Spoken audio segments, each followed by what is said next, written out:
Get off my aircraft now, before I have you arrested for trespassing on federal property." Those 9 words came out of Captain Garrett Sullivan's mouth on a stretch of private tarmac in Charlotte, North Carolina, aimed at a man in a charcoal wool overcoat who hadn't raised his voice, hadn't touched anything.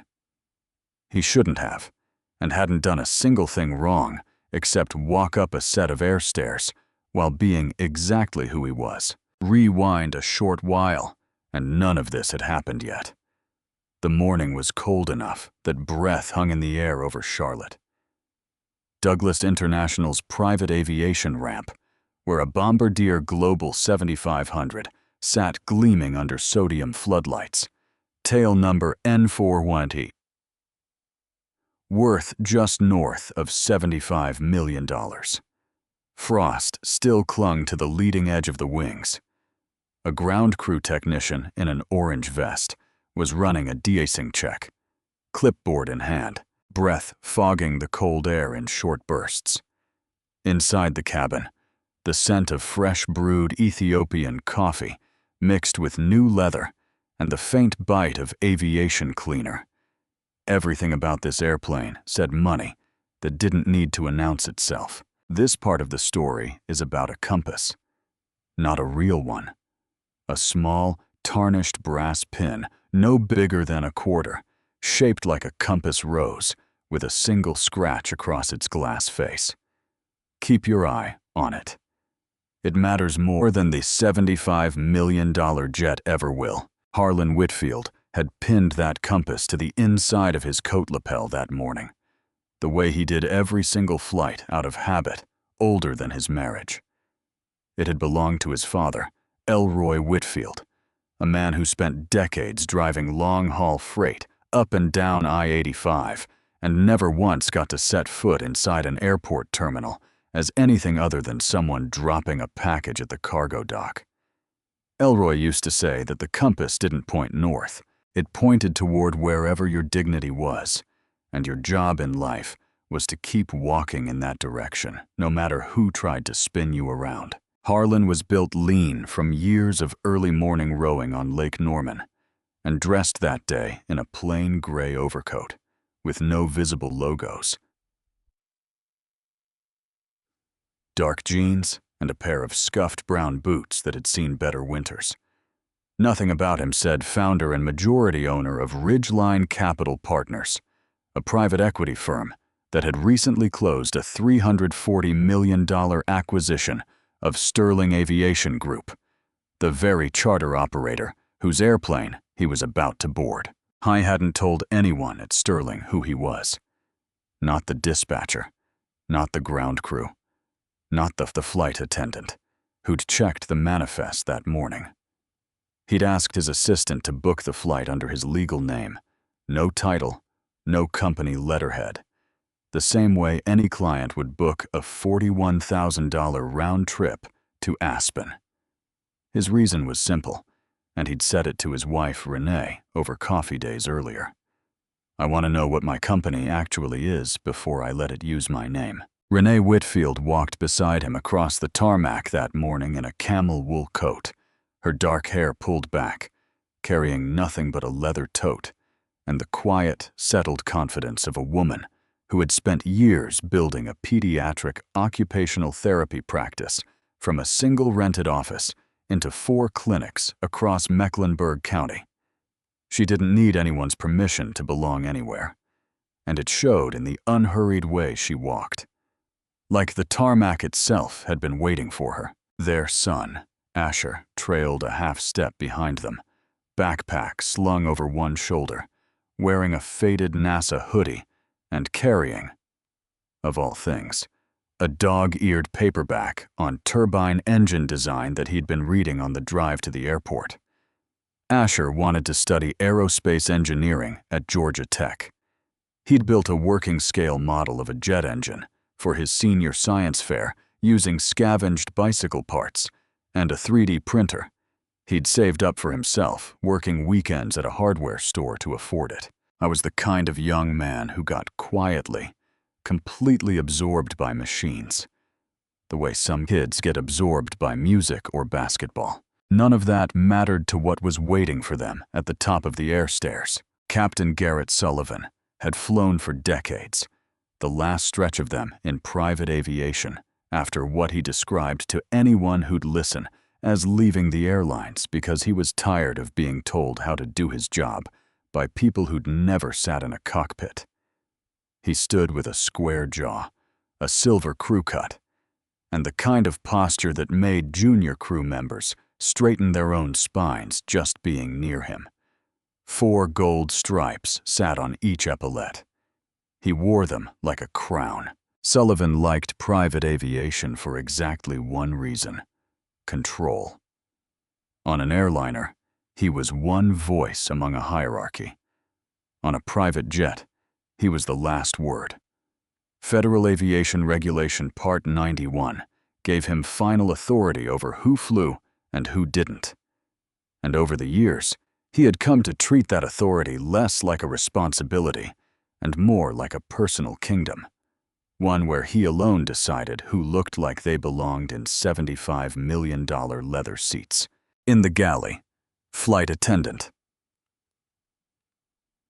Nina Castillo was polishing champagne flutes and double-checking the temperature on a tray of chilled Perrier Jouet. She'd flown multiple trips with Sullivan, and she'd learned to read the tightening of his jaw, the way sailors read a change in wind. Something about this manifest had already put him on edge before the passengers had even arrived, and Nina couldn't say why. Only that she felt it the way you feel a storm coming before the sky changes color. Whitfield. Sullivan read off the tablet, scrolling through the day's manifest with one eyebrow raised. Whitfield Renee, Whitfield Asher. Booked through Ridgeline Capital. No corporate account on file. First-time charter. He looked up, out through the cockpit windscreen, scanning the tarmac for a car. Ridgeline Capital, he muttered to his first officer, a quieter man named Douglas Feeney, who mostly kept his eyes on his checklist. Never heard of them. Probably some new money outfit trying to look bigger than it is. A black Suburban rolled to a stop at the base of the air stairs, and the Whitfield family stepped out into the cold. Sullivan watched them from the cockpit window, the way a hawk watches movement in tall grass. He watched Harlan straighten his coat. He watched Renee adjust her son's backpack strap without being asked.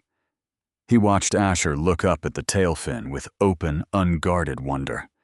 And in the few seconds it took to watch all of that, Sullivan had already decided who they were, and he was wrong. He unbuckled his harness before the family had even reached the top step.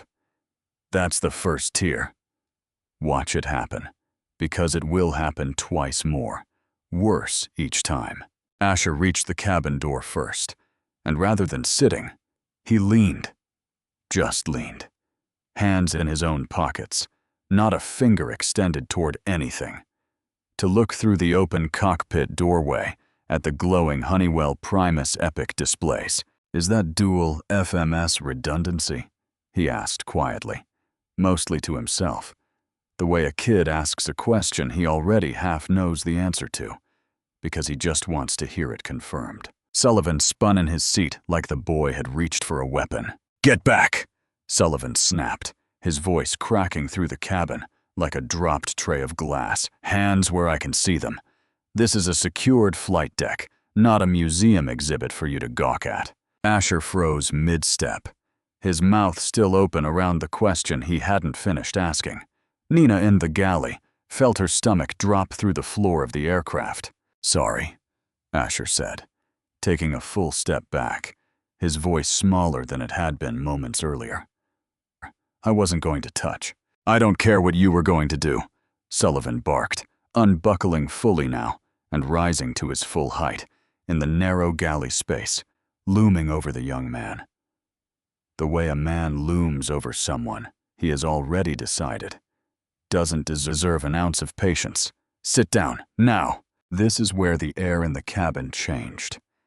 Nina would describe it later to someone who asked as the moment the champagne flute in her hand went from cool to freezing, though she knew that wasn't physically true. It was just how the silence felt. Harlan, who had been sliding his overcoat off his shoulders, stopped moving entirely. He didn't speak. He simply walked, unhurried, 3 steps forward, and placed himself in the narrow space between his son and the captain. Not aggressively, not even quickly, just completely. The way a door closes. "Is there a problem here?" Harlan asked. His voice was level. Not cold, not warm.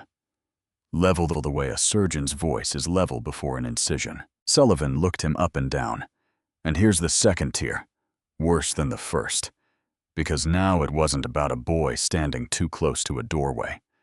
Now it was aimed directly at a grown man who had done nothing but ask a calm question.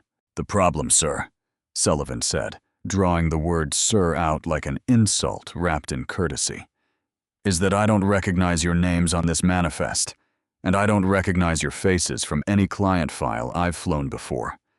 And frankly, given some recent issues we've had with broker fraud in this industry, I need to see identification for all 3 of you before this aircraft moves another inch." Renee, who had just taken her seat in a cream leather club chair, looked up sharply. "The FBO already checked our IDs at the security gate," she said.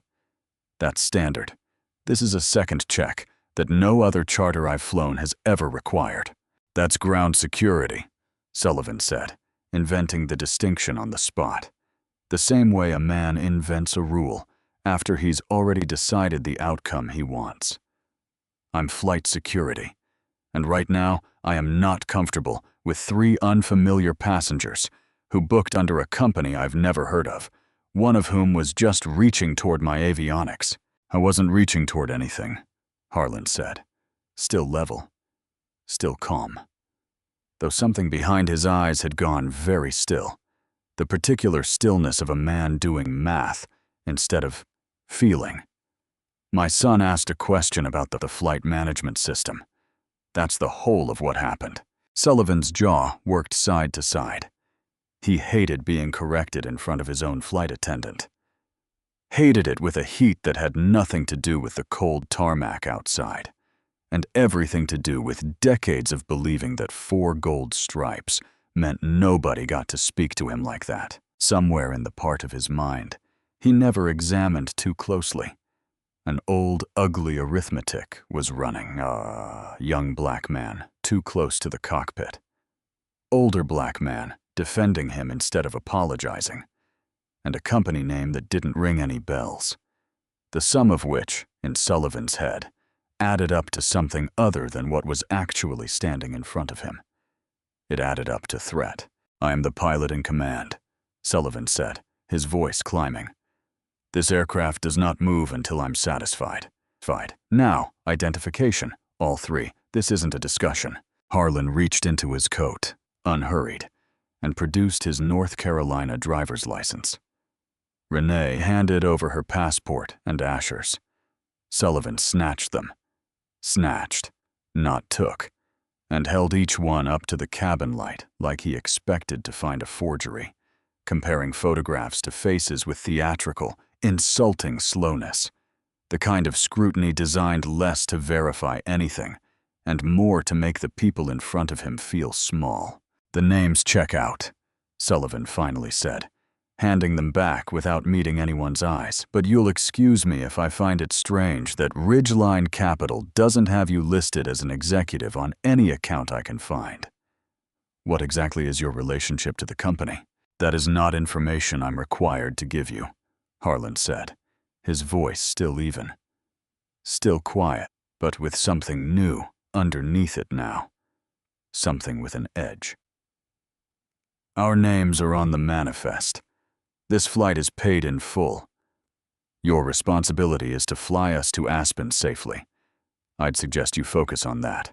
It was the tone that broke something loose in Sullivan. Not the words.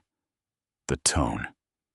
The unhurried, unbothered authority of a man who had never once, in his entire life, needed Garrett Sullivan's approval for anything, and who clearly wasn't about to start needing it now. "Listen to me," Sullivan said, "and here comes the 3rd tier. The one with teeth. The one you don't walk back from.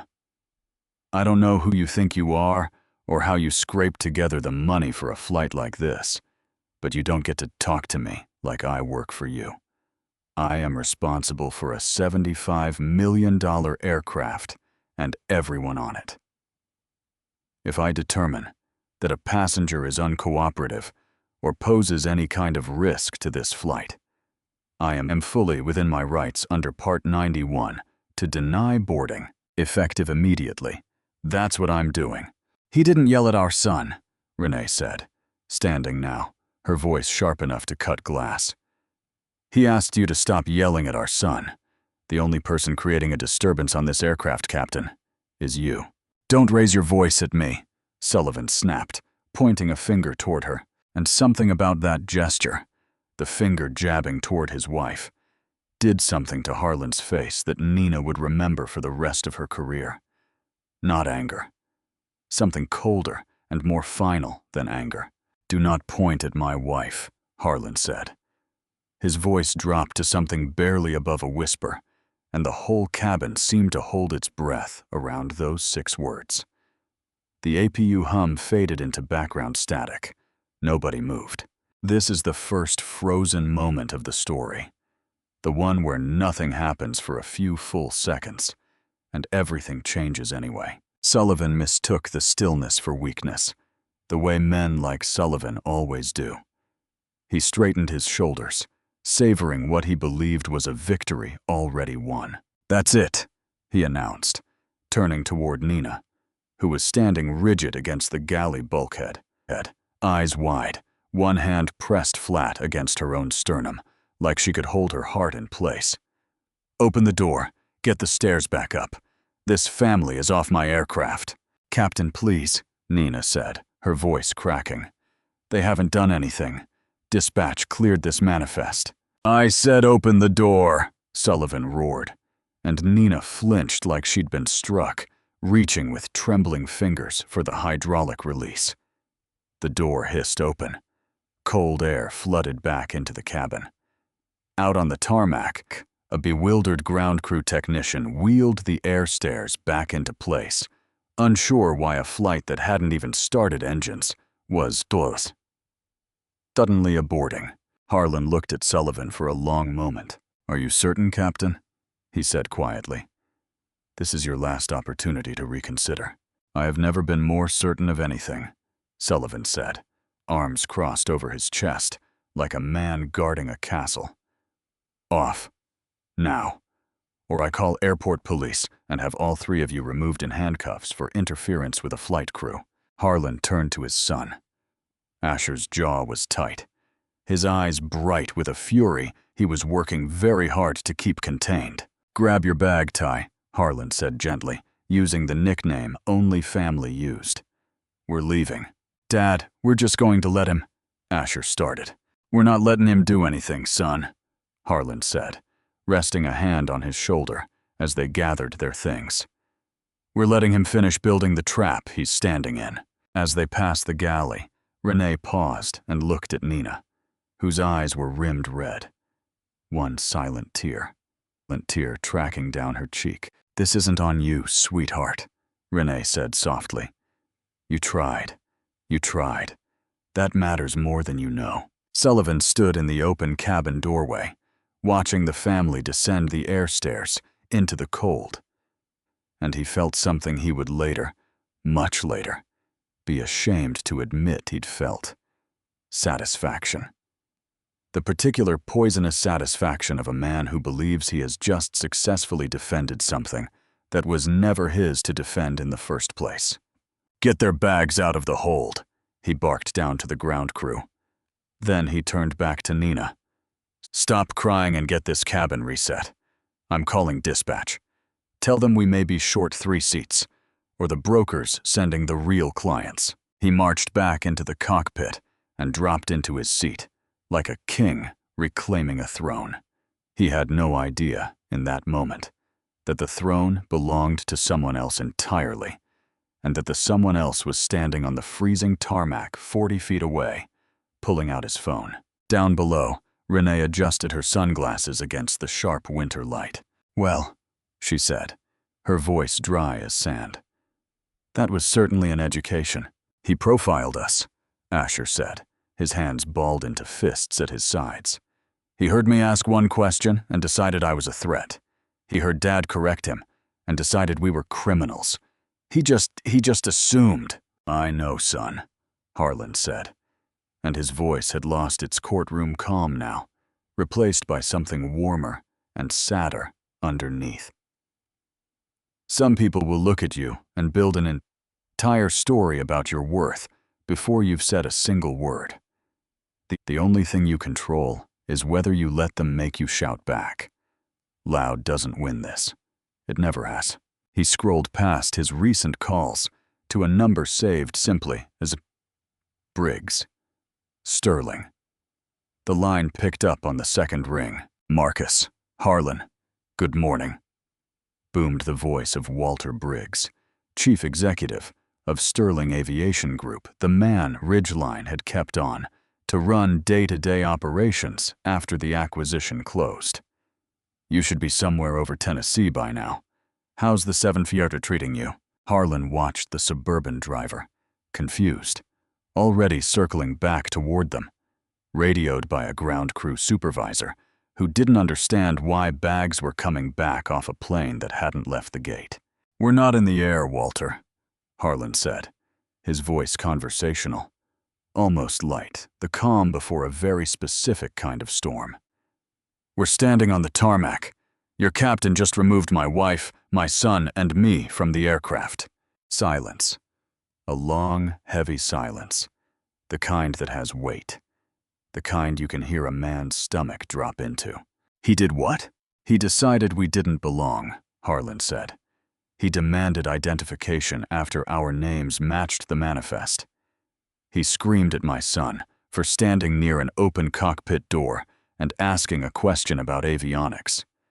He pointed his finger at my wife, and then he threw all three of us off a plane that, as of recently, my firm owns outright."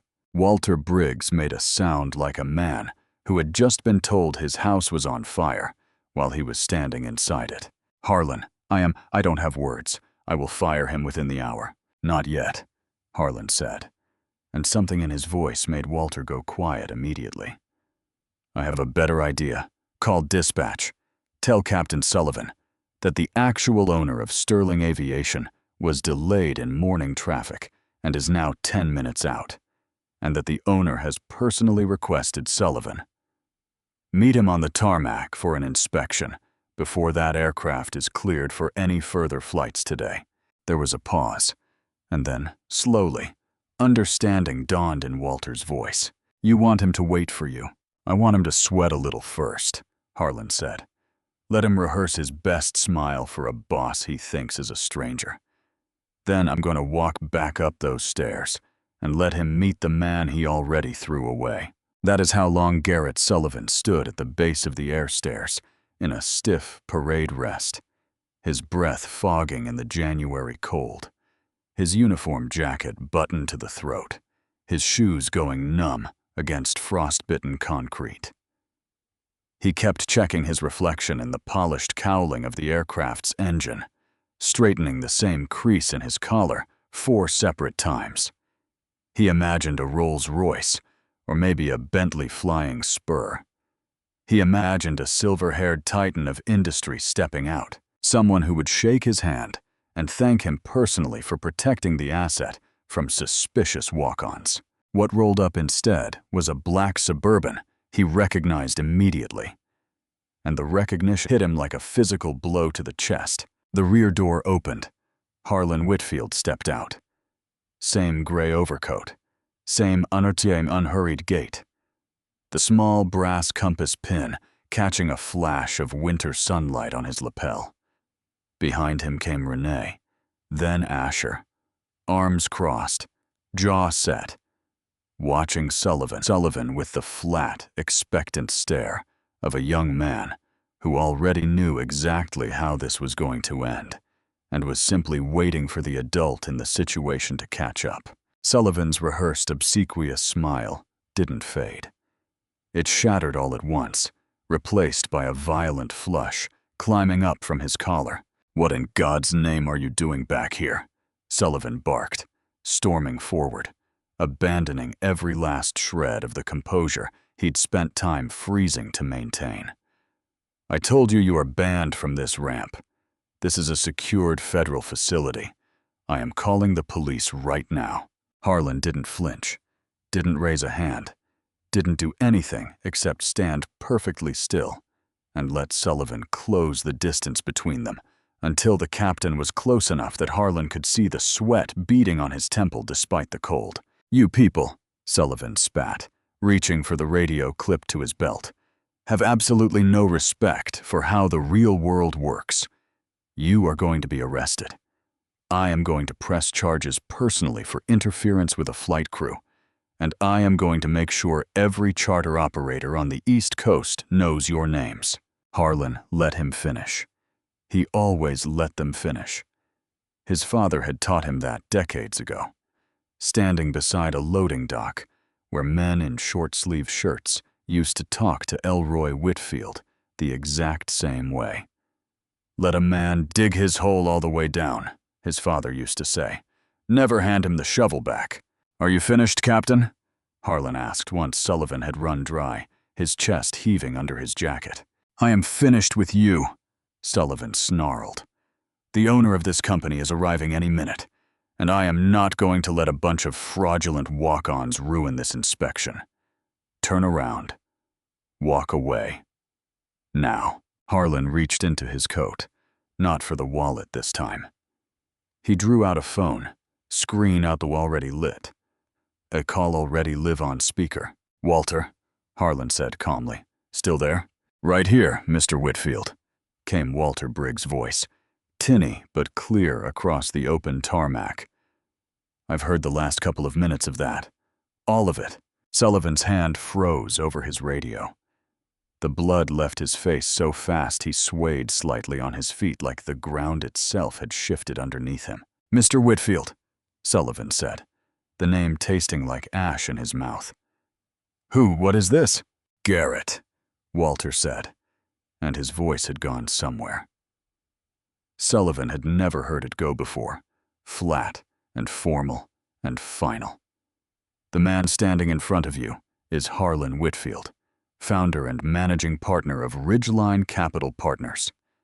Recently, Ridgeline completed a full acquisition of Sterling Aviation Group. Every aircraft in this fleet, every hangar, every employment contract, including yours, now belongs to him." The silence that followed was heavier than the winter air. It pressed down on the tarmac like a held breath. Sullivan stared at Harlan, really looked at him for the first time all morning, and saw finally what had been standing in front of him the entire time. Not a walk-on, not a fraud, not a threat. His employer. The man whose company he had spent the last stretch of time humiliating over a compass pin, an overcoat with no logo, and the color of his skin. "No," Sullivan said, stumbling half a step backward. That's not... Dispatch would have told me. The manifest didn't say..." "The manifest," Harlan said quietly, slipping the phone back into his pocket. The call still live. "You didn't need a title to know how to treat a family standing in front of you. You decided we didn't belong before we said a single word. You decided that because of what you saw, not what you knew. That's not a mistake, Captain. That's a pattern, and I intend to find out exactly how long it's been running." "I was following protocol," Sullivan stammered, hands raised now in a pathetic, trembling gesture of surrender. "Broker fraud is a real problem in this industry. I was protecting the aircraft. I was protecting your assets, sir." "You weren't protecting anything," Harlan said. And now, finally, something sharp entered his voice, a blade drawn slow enough that you almost didn't see it coming. "You were protecting your own ego. I bought this company because my father spent decades hauling freight up I-85 and never once got to walk through a terminal like a person who mattered. I wanted his grandson to sit in a cockpit seat someday and know that nobody gets to decide he doesn't belong there. I flew today without announcing who I was, because I wanted to see how Sterling treats people who can't prove on command that they deserve respect. And what I found, Captain Sullivan, was a man who screamed at a young man for loving airplanes, who pointed his finger at my wife, and who has apparently made a career out of deciding on sight who counts as a real client and who doesn't. "Please," Sullivan said, and the tears came now, hot and humiliated, cutting tracks down a face gone gray with panic. "Please, Mr. Whitfield, decades in the air, a flawless safety record. I'll fly you to Aspen myself, right now. The smoothest flight of your life. I am so sorry. I misjudged the situation." "I accept that you're sorry you got caught," Harlan said. "Walter, still there?" "Still here, Mr. Whitfield. Before you terminate him," Harlan said, his eyes never leaving Sullivan's face. "I want a full review of every denied boarding incident. This man has logged in recent years. Every one. I have a strong suspicion this isn't the first family he's decided didn't belong on one of our aircraft." There was a pause on the line, and then Walter's voice came back. Quieter. Grimmer than before. "Mr. Whitfield, I pulled it up while you were talking. There are 4 prior incidents flagged in his file over the last stretch of time. All 4 were closed as customer misunderstandings. All 4 involved passengers of color." Asher's fists uncurled slowly at his sides, not in relief, but in something closer to grief, the specific grief of a young man realizing, for the first time in a very concrete way, that what happened to him that morning wasn't an accident. It was a habit. Sullivan's mouth opened and closed twice, no sound coming out, the last of his fight finally, completely draining out of him. "Captain Garrett Sullivan," Harlan said, his voice carrying clean across the frozen tarmac, "is terminated, effective immediately. Revoke his ramp access. Notify the FBO he's no longer authorized on Sterling's account anywhere in this country. And Walter, I want those 4 families found. I want to know their names. And I want to know what an apology from this company actually looks like." Sullivan dropped to his knees on the frost-slicked concrete, the cold seeping through his uniform trousers, his hands pressed flat against his own thighs, like he was trying to hold himself together by force. "You can't do this," he said, though even he seemed to hear how hollow it sounded now. "It's already done," Harlan said.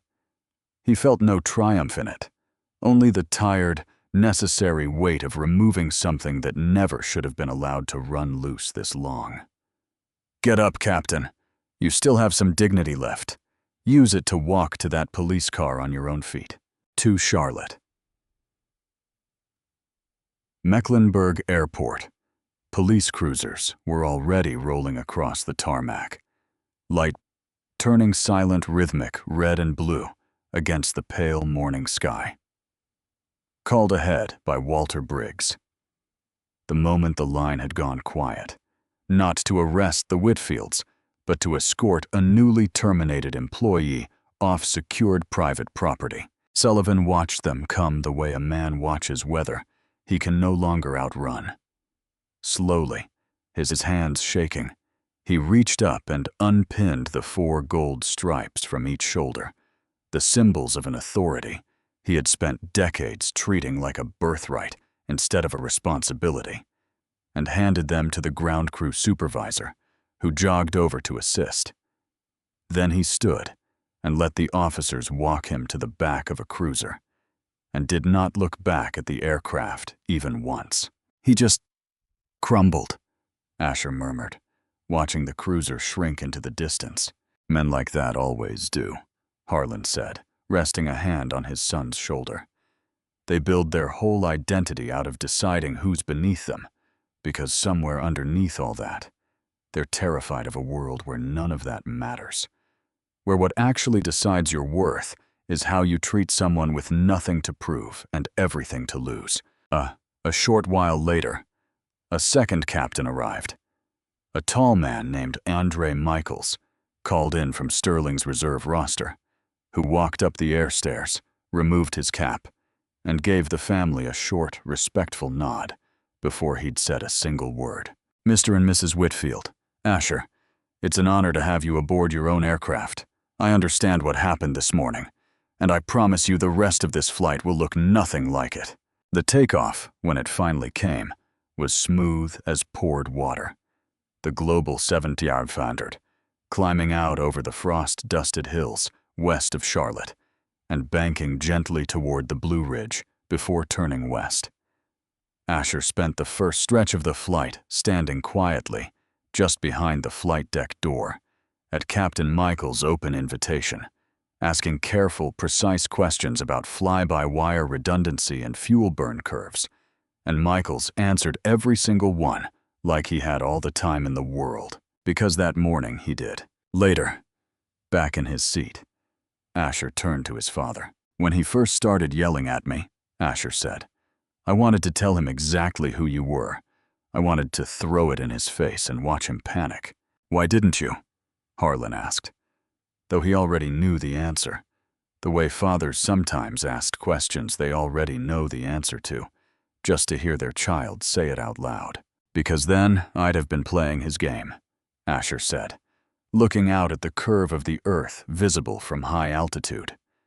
He wanted us to react like the story he already had in his head. "You didn't give him that. You just let him keep talking until the truth did the work for you." "That's the whole of it, son," Harlan said, and something in his chest loosened, the particular relief of watching a lesson land somewhere it would actually stay. Money is a tool. It's not proof of anything, and it's not a weapon you swing to make people sorry. The only thing that ever actually humbles a man like that is watching his own certainty collapse under its own weight. We didn't do that to him. He built it brick by brick, all by himself. Months later, on a bright morning, a different family walked up a different set of air stairs at Charlotte Douglas, a Sterling client this time, a retired schoolteacher named Odessa Marsh, flying to see her granddaughter graduate from the Air Force Academy, traveling on a complimentary charter Sterling now offered once a quarter to families identified through a new community partnership Renee Whitfield had personally helped design. At the top of the stairs stood Nina Castillo, promoted eventually to lead cabin director for Sterling's entire Charlotte base, who greeted Mrs. Marsh by name before she'd even reached the cabin door, because Nina had learned in the worst possible classroom exactly what it looked like when someone got that greeting wrong. Inside the terminal that same morning, a laminated card sat mounted near the crew briefing room, small enough that most passengers never noticed it. It read simply, "Every name on this manifest belongs here. No exceptions, no assumptions." And clipped beside it in a small shadow box frame that Harlan had donated himself sat a tarnished brass compass pin with a single scratch across its glass face. Not explained, not labeled. Just there, pointing the same worn direction it always had. Garrett Sullivan never flew commercially again. Word travels fast and merciless in private aviation, and within a short stretch of time, every major charter operator on the East Coast had heard exactly why Sterling Aviation had let a long-serving captain go without severance.